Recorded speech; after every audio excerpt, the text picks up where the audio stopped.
تعال احكي لك قصة حقيقية هزت العالم وازاي تحول اصحاب الشركة دي من شركة محدش يعرفها ولا يسمع عنها لاكبر شركة في العالم، واصبحت هي مصدر الخناقة الرئيسية ما بين امريكا والصين. لو عايز مني فعلا نصيحة فوق لوجه الله، اصرف قوي على اولادك في انهم يتعلموا برمجة وازاي يحترفوا الذكاء الاصطناعي، لان هو ده بلا ادنى شك هو ده المستقبل. واللي مش شايف ده بوضوح يبقى بصراحة راجل مش شايف كويس. طب انت يا عم حبيب جبت الكلام ده منين؟ هقول لك حالا. يلا بينا نفكك القصة حتة حتة.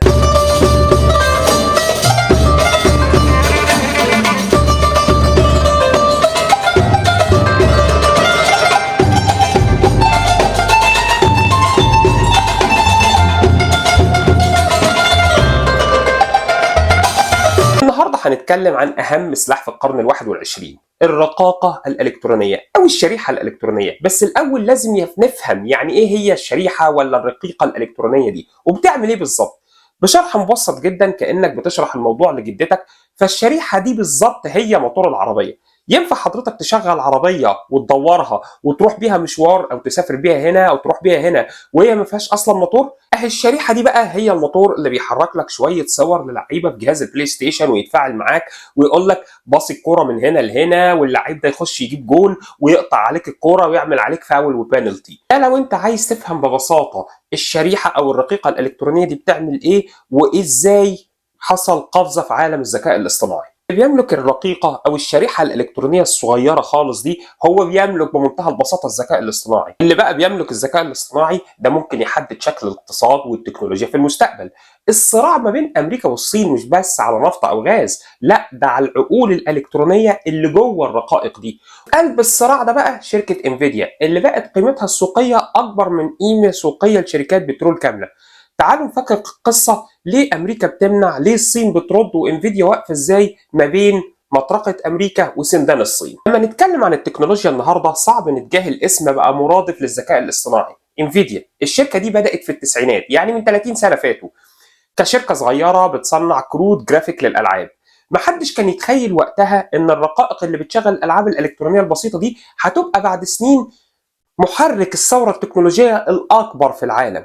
انفيديا النهارده مش مجرد شركة هاردوير، دي بقت العمود الفقري لثورة الذكاء الاصطناعي، زي شركات مثلا زي شركة اوبن اي اي او شركة مايكروسوفت، جوجل، ميتا المالكة الفيسبوك، كلهم بيعتمدوا على شرائح انفيديا المهولة القوية جدا لتدريب نماذج للذكاء الاصطناعي. قيمة انفيديا النهارده عدت تريليونات الدولارات. التريليون للي مش فاهم، التريليون ده 1000 مليار، دي بقى مش تريليون واحد، انفيديا دي بقت تريليونات وبتنافس اكبر شركات العالم زي ابل ومايكروسوفت. ومع كل ده انفيديا لسه في قلب صراع سياسي واقتصادي بين امريكا والصين، لانها ماسكه المفتاح، الشريحه زي ما انا قلت لك اللي الكل عايزه، الشريحه الاقوى في العالم. انفيديا الشركه اللي بدأت بعمل كروت جرافيك للألعاب فجأة لقت نفسها هي الرقم الأساسي في معادلة الذكاء الاصطناعي.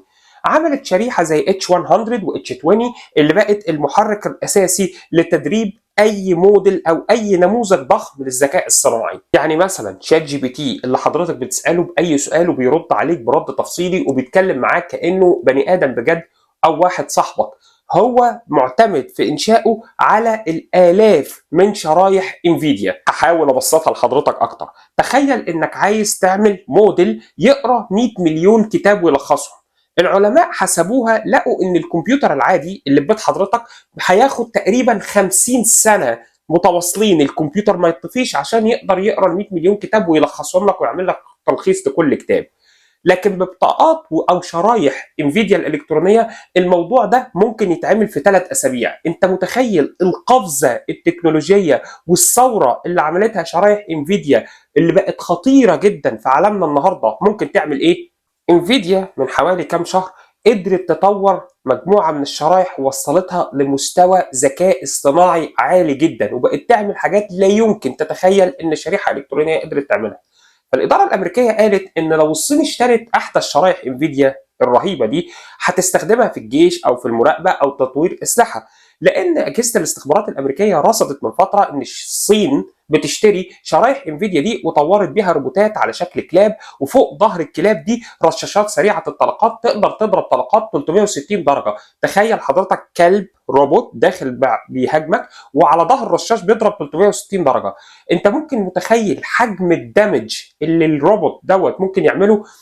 ده ممكن يموت عشرات الاشخاص لغايه ما واحد يعرف يصطاد الروبوت ده ويضربه او يعطله او يخرجه من الخدمه، واكيد هيعطله ويخرجه من الخدمه بسلاح اقوى اكيد من الرشاش. يعني سلاح بس كده على جنب الصين قدرت عملته من شرايح انفيديا ممكن يعمل مجزره حقيقيه في الحروب. عشان كده امريكا فرضت قيود تصدير على انفيديا وقالت لهم انتوا مسموح بس تبيعوا للصين نسخ مخففه او نسخ تعبانه يعني من الشرايح ديت، يعني شرايح مش قادره تتجاوب وتطلع لك شعل قوي وسريع وتقدر تعتمد عليه في تطوير اسلحه او تطوير حاجات ضخمه. زي شريحه اسمها RTX Pro 6000 دي نسخه اضعف من الشرايح اللي بتتباع في السوق بتاعه انفيديا، وديت اللي امريكا سمحت ان انفيديا تبيعها للصين. الصين بقى اتجننت وقالت لك احنا مش هناخد بواقي التكنولوجيا تبيع لي شرايح درجه ثانيه وثالثه وانت مخلي لنفسك الشرايح درجه اولى. فشركات كبيره صينيه زي علي بابا وزي بايت دانس وزي تنسنت في الصينيه بدات تعتمد على رقائق محليه او على شرايح محليه.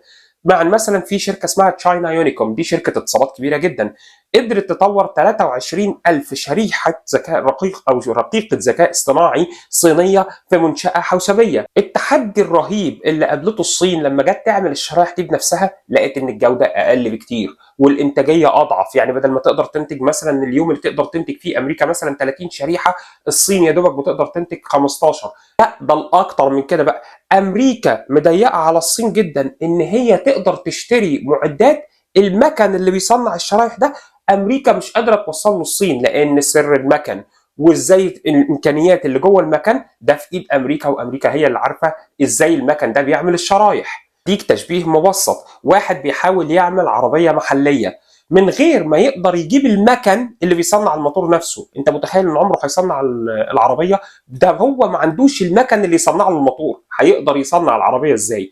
هو ده اللي امريكا قافله على الصين، المكن اللي بيقدر يعمل الشرايح ديت والطريقه او التكنولوجيا اللي المكن ده بيقدر يطور بيها الشرايح. ان زي ما قلت لك امريكا في المقابل شايفه ان بيع التكنولوجيا المتقدمه جدا دي للصين خطر على امنها القومي هي شخصيا. طيب ايه السيناريوهات اللي احنا ممكن نشوف ان امريكا والصين ممكن يوصلوها مع بعض عشان يحلوا المشكل دوت؟ السيناريو الاولاني تسويه جزئيه. يعني ايه تسويه جزئيه؟ امريكا تسمح ببيع بعض المنتجات متوسطه الجوده للصين، والصين تكمل تصنيع المحلي تدريجي لحد ما تقدر توصل لكفاءه او efficiency قريبه من المنتج بتاع انفيديا. السيناريو الثاني بقى ده انا مش مستبعده تماما، ان الصين تبتدي واحده واحده تعمل انفصال كامل وكل طرف يعمل نظام تقني حصل بيه. وده على فكره حصل في الانترنت. يعني جوجل مثلا لو حضرتك مش عارف، جوجل ديت محجوبه في الصين، عندهم براوسر اسمه بايدو، ده معناه سوقين منفصلين تماما للذكاء الاصطناعي. وهديك مثل كده يقرب لك الحكايه. السبب ان جوجل محكومه في الصين هو ان الحكومه الصينيه بتفرض رقابه صارمه على الانترنت من خلال حاجه اسمها جريت فاير وول او سور الصين العظيم التكنولوجي. دوت بيعمل نظام ضخم بيتحكم في المواقع اللي مسموح توصل لها من جوه الصين نفسها، وبيحجب اي مواقع او خدمه بتعتبرها الحكومه الصينيه غير مناسبه، هم بيقولوا عليها كده، اللي هي في الحقيقه بتبقى مواقع خطر على امنها القومي كنظام شيوعي. يعني مثلا جوجل لما اترفضت في الصين بسبب ان جوجل طلبت من الحكومه الصينيه بان الصين تطلب من جوجل انها تراقب وتفلتر نتائج البحث وتشيل مواضيع سياسيه زي حقوق الانسان وزي التبت والى اخره. بس جوجل ما وافقتش على الرقابه ديت بنفس الشكل اللي الصين عايزاه، لان امريكا بلد حريات. رقم 2 الخلافات السياسيه، كان في شد وجذب بين امريكا والصين حوالين خصوصيه البيانات والسيطره على المعلومات.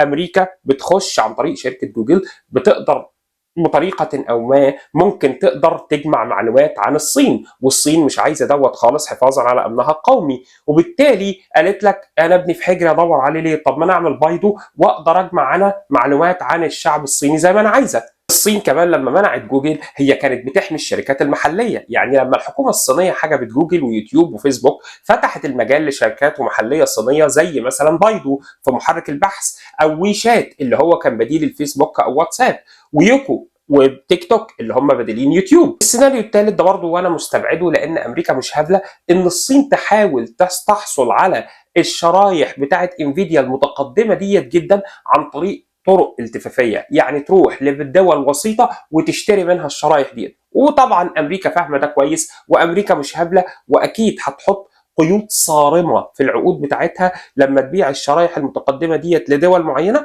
وامريكا هتبقى فاهمه كويس قوي هي بتبيع لمين وما بتبيعش لمين. فانا مستبعد سيناريو الطرق الالتفافيه ديت. طيب بالنسبه للذكاء الاصطناعي وتاثيره ايه على الدول العربيه، الخليج خاصه قطر والسعوديه، الخليج بدأ يدخل موضوع الذكاء الاصطناعي بقوة، وده أنا شفته بعيني في منتدى قطر الاقتصادي، إن هم بدأوا يستثمروا في مراكز بيانات ضخمة تستضيف شركات عالمية، لأن طبعا الخليج عندهم بترول، وبالتالي البترول دوت بيخليهم يساعدهم إن هم يعملوا كهرباء رخيصة.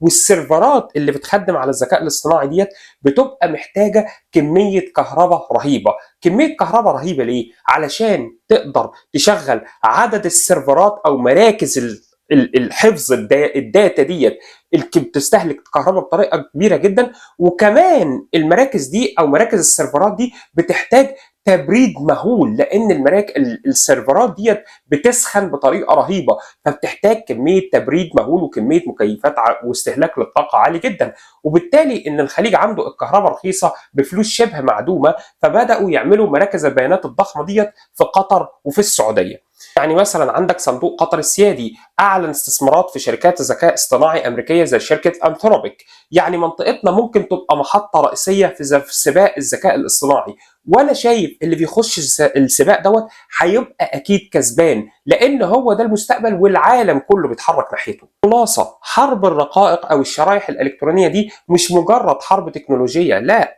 دي حرب على مستقبل كامل، لان اللي هيكسب الحرب دي هيسيطر على الاقتصاد، هيسيطر على السياسه، هيسيطر حتى على الجيوش الالكترونيه، هيسيطر على كل حاجه ترتبط بالمستقبل وباقتصاديات الدول واقتصاديات العالم. انفيديا دلوقتي بتحاول تكسب فلوس من اكبر سوق في العالم امريكا، وفي نفس الوقت بتحاول تمشي كده على خط رفيع ما بين قرارات امريكا وضغط الصين. السؤال بقى، هل تتوقع مين اللي يكسب السباق دوت؟ هل الصين هتقدر تفوز بانها تعمل تصميم محلي قوي، ولا امريكا اللي هتتنيها هي المهيمن والمسيطر العالمي الاول على سوق الشرائح والرقائق الالكترونيه عن طريق انفيديا؟